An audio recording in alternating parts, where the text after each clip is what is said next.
Malik ibn Sinan. Malik ibn Sinan, waktu perang kakinya Nabi pernah tertusuk anak panah. Malik ibn Sinan, dia kecup, dia cabut itu anak panah, kemudian dia kecup, dia telan darahnya Nabi. Kata Nabi, muntahkan wahai Malik ibn Sinan. Apa kata beliau? Tidak ya Rasulullah, aku ingin darahmu bercampur dalam darahku.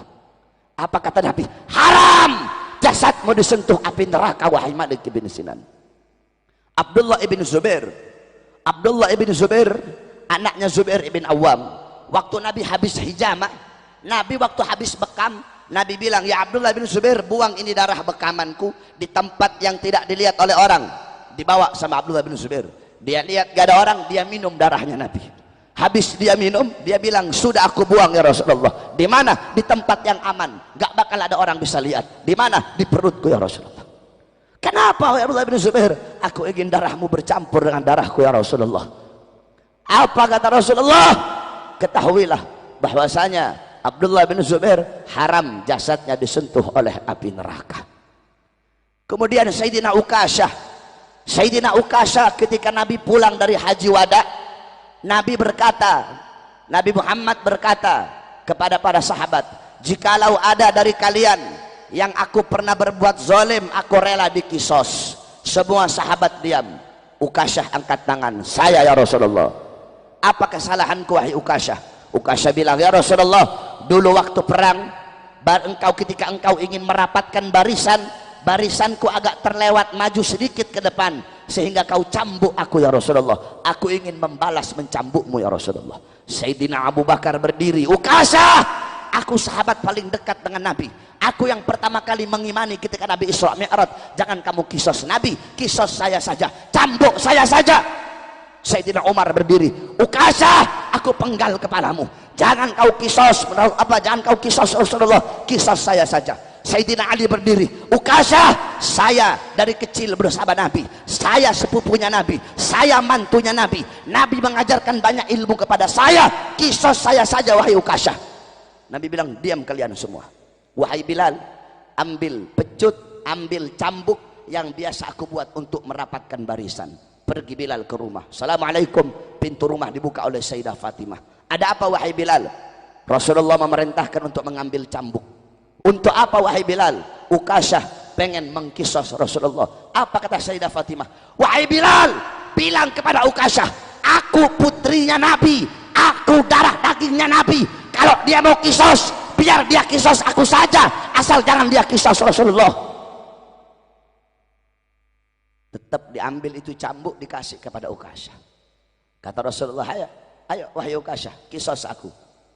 Kata Ukasyah, ya Rasulullah, dulu aku dalam keadaan tidak pakai baju, jadi kalau kamu aku cambuk pakai baju nggak adil ya Rasulullah. Buka bajumu ya Rasulullah. Sahabat makin marah. Rasulullah buka bajunya. Ketika dibuka bajunya Nabi, langsung Ukasyah peluk dan langsung dicium perutnya Nabi Muhammad. Ini hanya alasanku saja ya Rasulullah, agar aku bisa memeluk perutmu ya Rasulullah. Apa kata Nabi? Kalau kalian pengen lihat penghuni sorga, lihatlah Sayyidina Ukasyah. Malik ibn Sinan, Abdullah bin Zubair meminum darah Nabi. Ukasyah bertempel dengan kulitnya Nabi, haram jasadnya masuk api neraka. Masa bapak ibunya Nabi, yang dimana Nabi adalah darah dagingnya, masa bapak ibunya Nabi masuk dalam neraka? Saudara-saudara, ini nggak masuk akal ini. Kalau bapak ibunya Nabi masuk neraka, berarti api neraka tidak bisa memakan beliau berdua. Kalau api neraka tidak bisa memakan beliau berdua, apa gunanya neraka? Sedangkan Allah tidak akan menciptakan sesuatu yang tidak berguna dan sesuatu yang sia-sia. Nah, oleh karenanya ibunda Nabi, setiap orang yang mengenang Nabi akan mengenang ibunda Nabi. Begitu juga para ulama, begitu juga orang-orang soleh. Walaupun mereka telah wafat, tapi mereka akan selalu dikenang selama-lamanya. Al-Habib Abdullah bin Alwi Al-Haddad, beliau wafat 100, 200, 300, 400, ratusan tahun yang lalu beliau wafat. Ratusan tahun yang lalu beliau wafat, tetapi demi Allah, sampai detik ini, sampai hari kiamat, beliau akan selalu dikenang selama-lamanya. Tidak ada orang, gak usahlah di dunia, di Banjar saja tidak ada orang dalam satu hari di Banjar ini yang tidak pernah menyebut nama Habib Abdullah bin Alwi Al-Haddad, padahal beliau telah wafat ratusan tahun yang lalu. Tetapi kenapa beliau hidup selama-lamanya? Hidup dalam apa? Hidup dalam Ratib Al-Haddadnya, hidup dalam Wirdul Latifnya, hidup dalam Nasohi'ud Diniyahnya, hidup dalam Risalatul Muawanahnya, hidup dalam Risalatul Mudzakarahnya, hidup dalam Hikamnya, hidup dalam Diwan Haddadnya, hidup dalam Adab Sulukul Muridnya.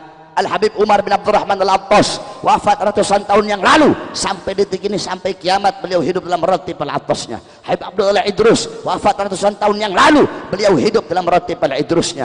Al-Imam Ghazali wafat ribuan tahun yang lalu, sampai detik ini sampai kiamat beliau hidup di dalam apa? Dalam Ihya Ulumuddinnya, dalam Mukasyafatul Qulubnya, dalam Miyarul Ilmnya, dalam Bidayatul Hidayahnya. Al-Imam Syekh Abdul Qadir Jailani wafat ribuan tahun yang lalu, sampai detik ini sampai kiamat beliau hidup dalam Al-Gunyahnya, hidup dalam Auradul Qadiriyahnya. Syekh Abil Hasan Asy-Syadzili wafat ribuan tahun yang lalu, sampai detik ini sampai hari kiamat beliau hidup dalam Auradul Syadziliyahnya, dalam Hizbul Baharnya, Hizbun Nasarnya. Beliau hidup dalam Mafakhirul Aliyahnya, beliau hidup di dalam Sirrul Jalil fi Khawasi Hasbunallah wa ni'mal wakilnya. Ini para ulama, ini para orang-orang soleh. Walaupun mereka wafat, walaupun mereka mati, walaupun mereka meninggal dunia, mereka akan selalu dikenang selama-lamanya.